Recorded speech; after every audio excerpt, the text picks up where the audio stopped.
Ladies and gentlemen, how you doing? It's John the Ninja live in the dojo, aka the Dojang, aka the John the Ninja Studios, and you know this, man. Welcome to not just one, but two concert resumes that 100%, that was a hell of a great day. Taking you back all the way to August 20th, 2017. Number 38 and number 39 on the concert resume. We had 104.5 FM's Block Party. And then number 39, we had this band that I guarantee it's like you're on an acid trip when you're watching them. Their name is Brick Mortar. If you know Rick and Morty, might be a play on it, may not be. But let's get to it. So, here is another day. Finally, I don't know how, I don't know why, but for some forsaken reason, somehow I got off on the weekend. When I first, started working overnights at Wawa, and now I'm way past that, about like 2 months ago, 3 months. Anyway, when I was working at Wawa, usually I would work the weekends, and I would always have to take off, the weekends, doing from, 10 to 6 a.m. Yes, so 10 p.m. to 6 a.m., Saturdays, Sundays, and then I would work the week and then randomly get days off. But this was the first weekend in a while that I actually got off. So, interestingly enough, remember that girl I met at Philadelphia and took to Foreigner, that girl named Gwen? Well, she actually ended up winning a pair of tickets to the 104.5 Block Party, and she invited me to go. Now, this is the cool thing. So, her friend put her onto this. If they have on the website an opportunity to win passes, and you click the button, and it says, oh, you missed out, you didn't win, try next time. Back then, it might not work anymore, but back then, if you refreshed the page, it would keep going and going until you won the free passes. So, that's definitely something you would win or learn on Reddit. I would definitely check it out just to make sure if it still happens. But totally worked. We got the free tickets, and we ended up going to see all these great bands. They had Vance Joyce, Portugal the Man, Judah the Lion, the Outdoor Type, Grove Merchant. Like, we're talking about the bands and the artists of that year. You turn on 104.5, especially Portugal the Man, that's all you're going to hear. So, of course, it's not really my scene, but I was like, you know what, why not? Let me go. And fortunately for me, that was a hell of a fun day. So, if memory serves right, because I didn't write this portion down, I ended up driving to where Gwen lived back in the day in South Philadelphia. The only thing I remember is Tasker Street. I don't remember if Gwen lived on Tasker Street or my buddy Cameron lived on Tasker Street. It's a damn good question, and I'm not too sure. It was probably, I'm not going to guess now. But I do remember Tasker Street was the place to go, and especially if you ever go to the bar named Pope.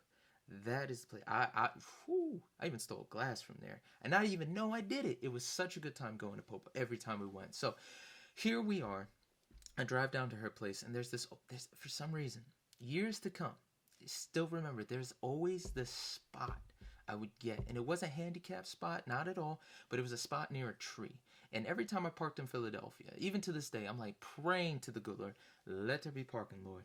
Let there be close parking, Lord. Let there be a spot. And lo and behold, that's the spot I usually would park at. So I parked there. I walked inside. I said hello to Gwen's friends. Because again, she's still living at Morsha House at the time. If you don't remember from the other video, Morsha House is like these, not group homes in that way, but these collective homes in major markets where young Jewish professionals that are just getting started, they can live there. And as long as they throw, a party pretty much almost every weekend. I'm just kidding. Pretty much, do community parties, to stay in touch with their roots. They live there rent free. So we got there, and I think that was the day that they were having like a meeting, just like not so much like a Sabbath party or anything, but pretty much like an event. And I do remember there was a couple of heads that I would come to know pretty well. I won't give out names. I do remember one of the girls, she was a big wrestling fan. So we chopped it up over that, and then they had discussions about God and other religions, what people would say about this and that. And it was a good time. If memory serves right, and this was the show. I might come down the line, it might be another show, but I'm pretty sure it was this show, even if it wasn't. So we left, and we went to now defunct Festival Pier, which was one of the best venues I've ever been to. It was outside. It had like a beach-like setting. It was near, I don't want to say Parks Casino. It wasn't Parks Casino. It was near the other casino near the Fillmore. So whatever casino that is, it's over there near Chinatown and whatnot, near the bridges. So, we take a Uber there. We're talking to all sorts of these people. And I think for some reason, I'm not too sure, don't quote me on this, people, I think we got dropped off. She took me to this really cool restaurant called Tattoo Moms. Totally, think a biker restaurant with crayons and toys for kids. Basically, it's like a grown adults playground. Like, you show up, they got coloring books and they got card games, board games, a hipster site, but it was metal. You know, that you would hear nothing but rock music and hard stuff. And I mean, I ain't gonna lie, I dig it, brother. So we get there. It is not my scene. It is not my scene, but I'm digging it because, you know, the college environment. You guys got to remember, that's the one time in your life you're gonna be around your age group. Just a massive amount of people your age. We're talking 20-something-year-olds, so like 18 to 25-year-olds, and that was kind of like the group, the college group. So we're there.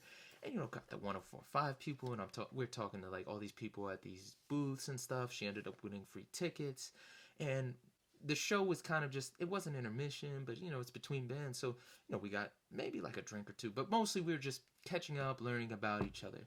The one conversation I do remember is her talking about how her and her family used to go to the, I don't want to say, it might have been Atlantic City. I want to say Ocean City, but I think it was Atlantic City. But $20, it was probably Ocean City. But one of those cities, one of those bloody places. They would go to the boardwalk for vacation every summer. Damn, can't remember. Damn, that's going to piss me off. I might have to text her and see which damn boardwalk it was. But either way, they would go and, you know, vacation there. And then we were talking back and forth about our families and whatnot. So Portugal the Man starts. And Gwen will be damned if she's not at the front, or if we don't get to the very front of whoever's playing. So we go through the crowd and we're going through the nicks and crannies. And I just remember when they came out, this was really cool. They started with Metallica's From Whom the Bell Tolls. And everyone looked confused, or just like they don't know what's happening. And, you know, me being the metal guy, I'm like, oh, this is my jam. Okay, I respect that. But everyone else just looked so damn confused. So I did a snap on that. If I can find it, I'll post it. But we got to the front, and Portugal Man did a good job. Of course, you hear the music in passing, so I didn't really know, but I enjoyed them thoroughly. So Portugal, the band, came out, and that was really cool. And, you know, we're talking to people, moving up is more and more. And if this is right, we called around a bit, blah, blah, blah. Portugal the Man, they rocked. Vance Joy came out. He had one song. So Vance Joy comes out. I never heard of Vance Joy before. Not even heard a song by him. So he comes out and he starts doing this music, and for the life of me, I have the set list here. He has one song that I really, really liked, and years have gone by, and I still can't figure out which song out of the set list it was. I just remember it hitting me. I was like, oh, you know what? That's a good love song. You know, something about marriage or something like that. But I just, damn, to this day, I can't remember that damn song. That's when, with Vance Joy, we were having a lot of fun. So the one thing was, I remember we were doing, like, people were doing waves and peace signs, and Gwen was like, you're not going to do it? And I was like, nah, this is a rock show. You got to throw up the middle finger, which is, to be fair, a staple. If I'm not throwing up the devil horns, I'm throwing up the finger like if it was a rap concert, you know. And that's, to me, it's like the Stone Cold salute, you know. You throw up the middle finger like, yo, man, congratulations. Or like when you see Eminem and 8 Mile throw up the middle finger. So that's my way of showing respect. Like, yo, man, doing a good job. Fuck you, I'm jealous. You know, something like that.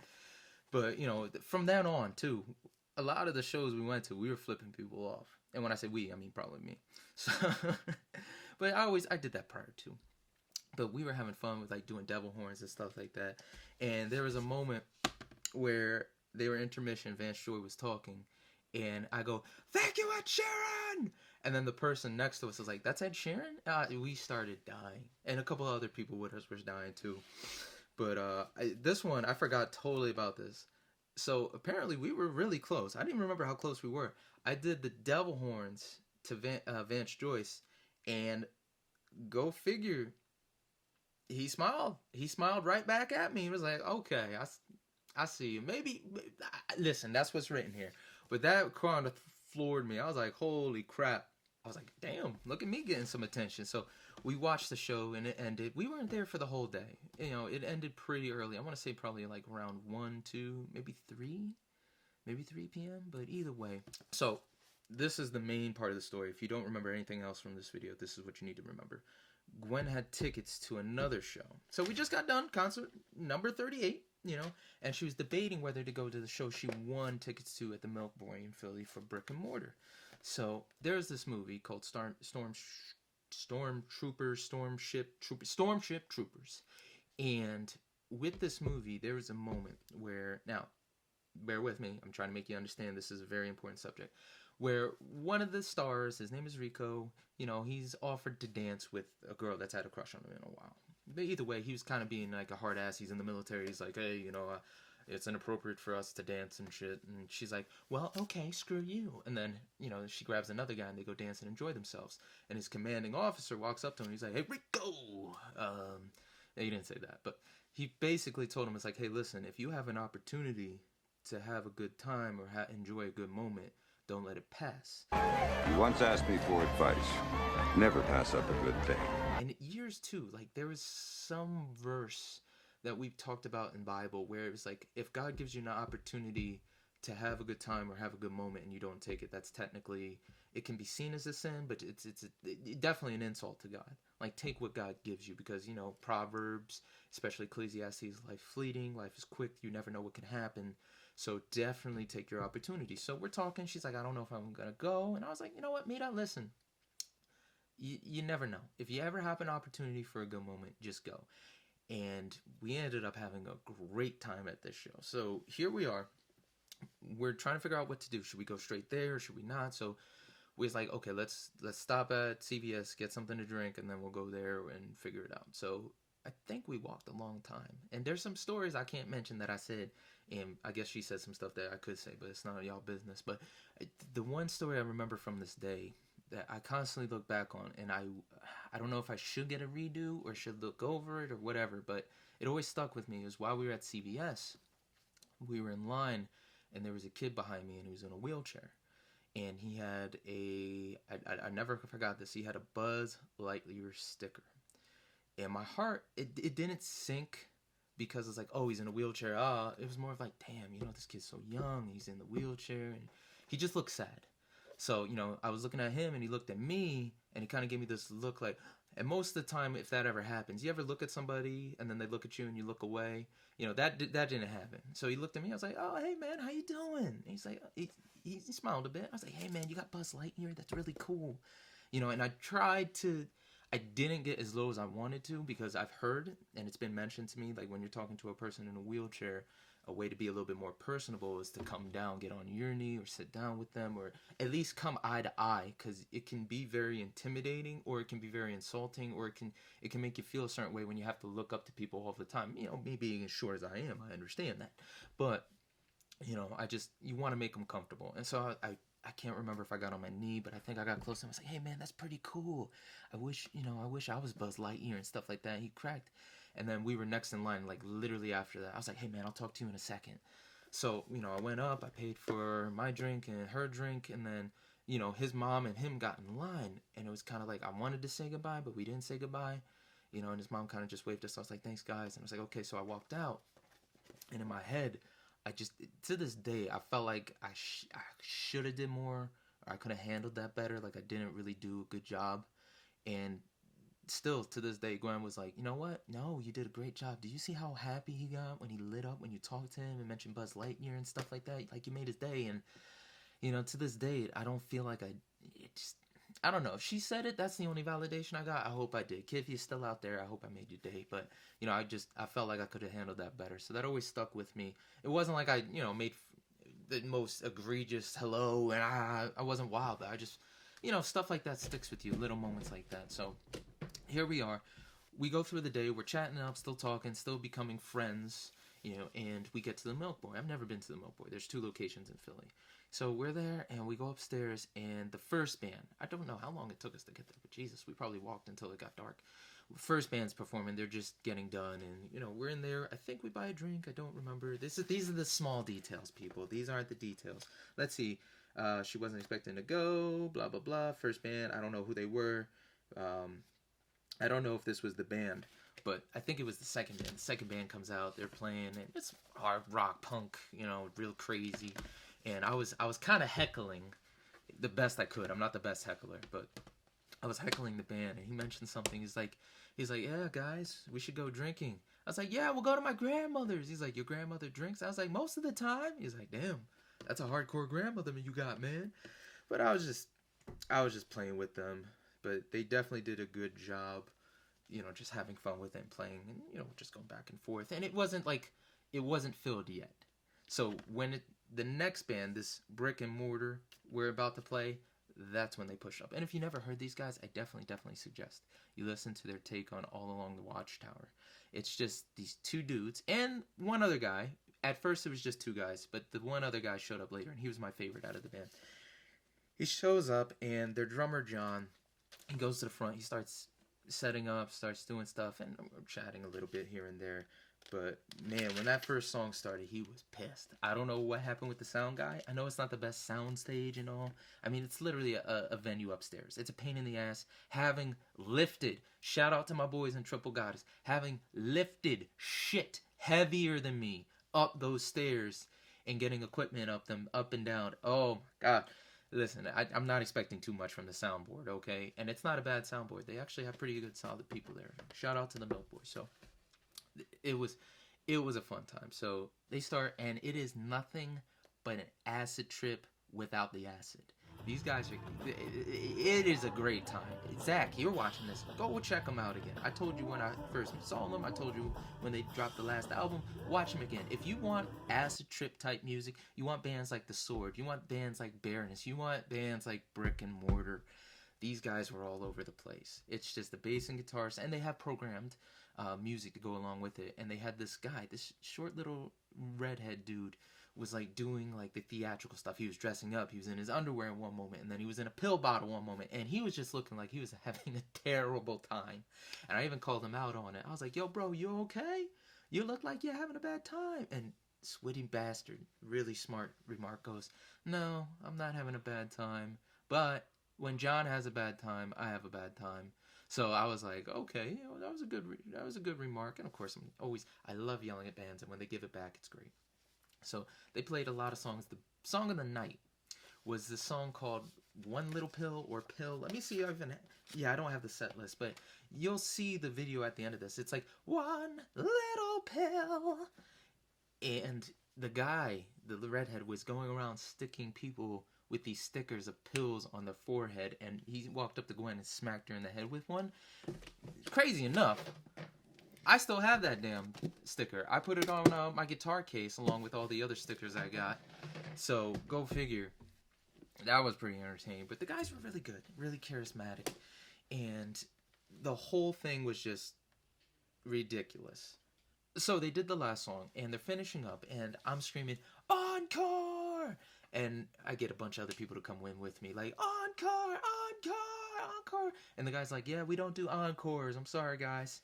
So, whatever finicky stuff they're doing to talk. And then one of them looks like... So he goes, "Okay, you guys got your encore." I was like, "Oh, shit, yes!" I did an encore. I think they did one or two songs, and then they cut it. And I want to say maybe a year later, maybe not even so, I messaged them. It's like, "Hey, it says you guys don't do encores. Is that true?" And they messaged back and said, "Yeah, we don't. So good for you guys. Good stuff." So that was a hell of a good time. So this is one of my favorite stories that I always tell people, especially because it was so good. So as we're walking downstairs, Gwen sees a friend from Pittsburgh she went to school with. Now, he's with a group of people, and I, me being the little Neanderthal at times, I was like, "Let's mess with him. Tell me some stories about him. Are you sure it's him?" She's like, "Yeah, it's him." "Okay, let's do this." So I had her give me information about him from when they were in school. Certain things he did, certain stuff he was doing, whatever clubs he was in, what he studied. And I don't know how I did it, but I absorbed it. I didn't even ask a second time. I said, "I got this." So I went over there, and I was like, "Oh my God, bro, how are you doing?" And he's like, "Who's this?" And I started, when I say this guy was a deer in headlights, I had him confused. I was like, "Yo, bro, man, listen, remember that time we did this and that?" And he's like, "Yeah." And I was like, "Oh my goodness." And I never forgot that one time that you did this. And Chris was so upset. And Jenny was like, and I'm spatting off these moments so perfectly. He's just like, "Yeah, man, I was just, yeah." So people were asking, it's like, "Who are you?" He's like, "Oh, my name's John. Yo, when we were in school, we met when this happened." And again, everything I'm spitting was an actual moment in his life. So now he's all confused. And I'm like, "Bro, did you really forget that one time?" He's like, And he's like, who the hell are you? How do you know all this? Like, what? So it was pretty great. I'm talking with his friends. I'm talking to him, and then Gwen walks up behind him, pats him on the back, and he looks. And he's like, "Oh, damn!" And it was pretty great. So they sit down. She sits down with him, and they start chopping it up, start reconnecting, seeing how everything is. And his friends pretty much asked me who I am. I was like, "Oh, I'm just some random dude. I'm friends with her." So he's a doctor now, and he's doing his residency in Philadelphia. And I just saw him and his new wife. Man, I hope you're doing well. I ain't gonna put your name out there. Gonna protect the guilty. So good for you, man. Hope you're well. But that was one of my favorites of just messing with somebody. Good, clean, wholesome fun. And then after that, business as usual. We got to her place. I drove home, and it was a fun day. But something like that, if you get nothing else from the story, I repeat again, 100%. If you have an opportunity to go have a good time, go do it. I can't tell you how many times I've been tired, possibly fatigued, fell asleep on the way there, and then fell asleep on the way back. There's been so many times in my life where an opportunity presented itself to go have a good time, and I took it, and something spectacular ended up happening because of it. The best example, it literally just happened yesterday of this recording. I was in AC with my friends for a birthday party, and I met a martial arts legend. Let me explain. I just spent the whole day shoveling snow outside and working at a pharmacy.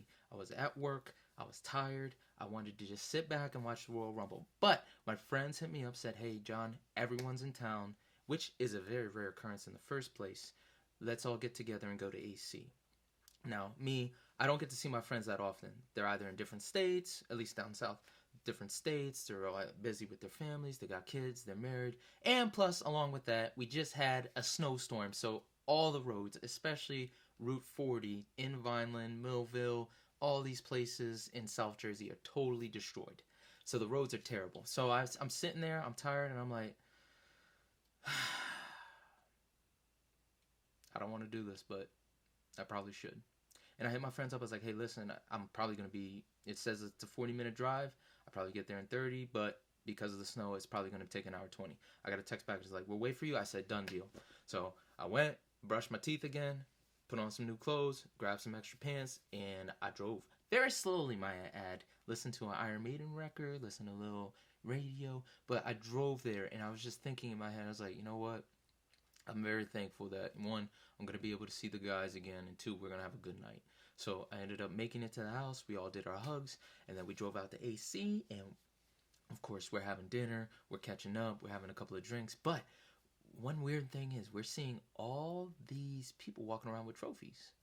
And as Master Plichter would say, my teacher at Eastern University, when we still had a Taekwondo program for phys ed, he would say he was afraid to ask is afraid to learn. And I took that personally. So, first person I had an opportunity to, because my friends keep on moving. It's kind of the nomenclature. Like, I'll stop and do something. My friends are like, "Okay, John, see you later." And they'll keep pushing.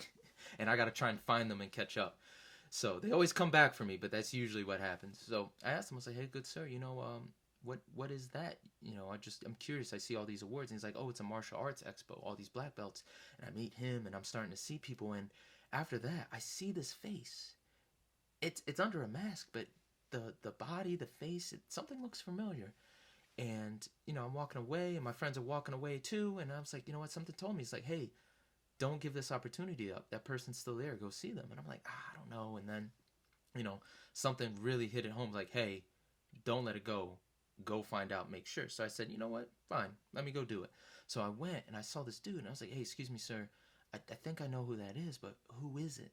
And he goes, "Oh, that's Cynthia Rothrock." And I was like, "Oh my God." Sorry, Lord.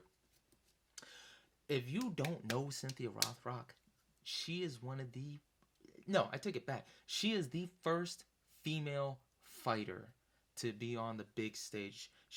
Oh my goodness, she's mastered 5 martial arts styles. She was a huge movie star back in the 80s and 90s. She's among the Jackie Chans, the Sammo Hungs, the Chuck Norrises when it comes to fighting.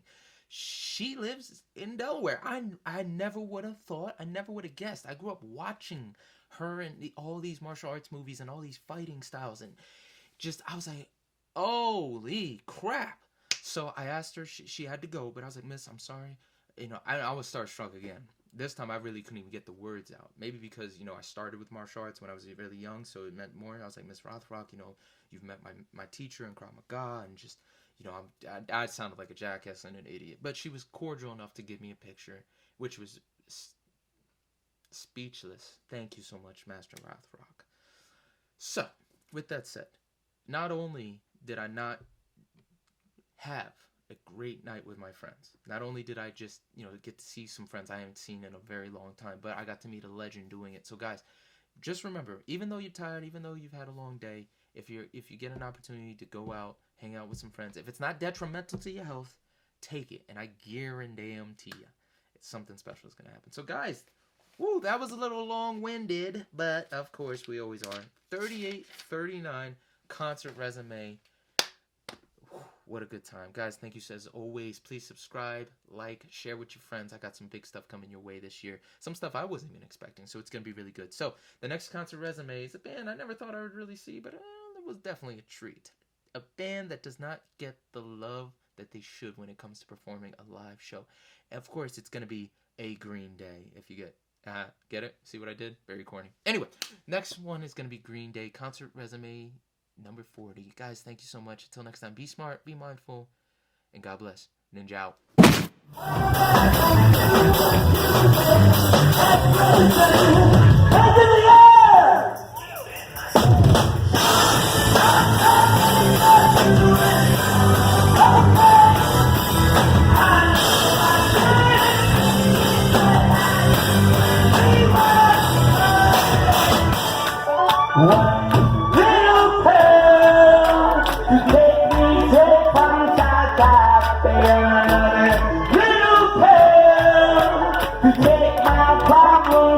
Them all away. Don't get you running from crazy. She's in the planet, they get you crazy. She's in the planet, nothing out, I know you'll make it. Don't get you running from doctor. Tell me everything that I need. Tell me if I'm losing my mind. Tell me if I'm wasting my time.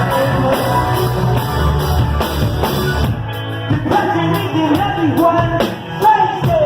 You think about it, they get you just tasty. You think about it, yeah, I know you like it. Problems that you running from, doctor. Tell me everything that I need. Show me if I'm losing my mind. Tell me if I'm we're only like a fool. What should we do?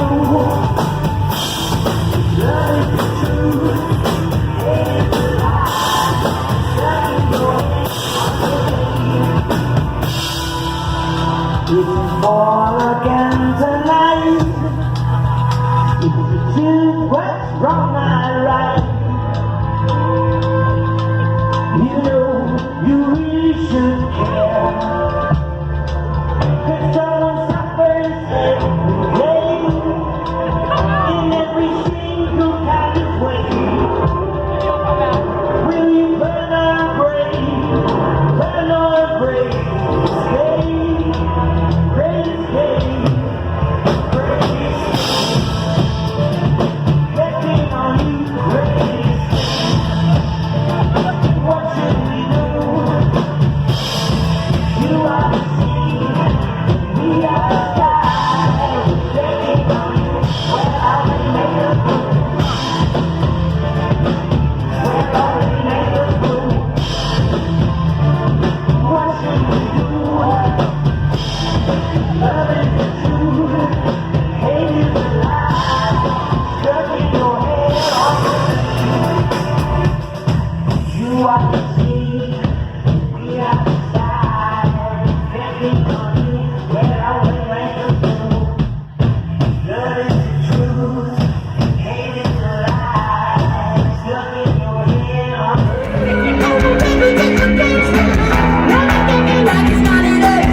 With a better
Ninja. All your ears are about to go on a vacation. John the Ninja's got what you need.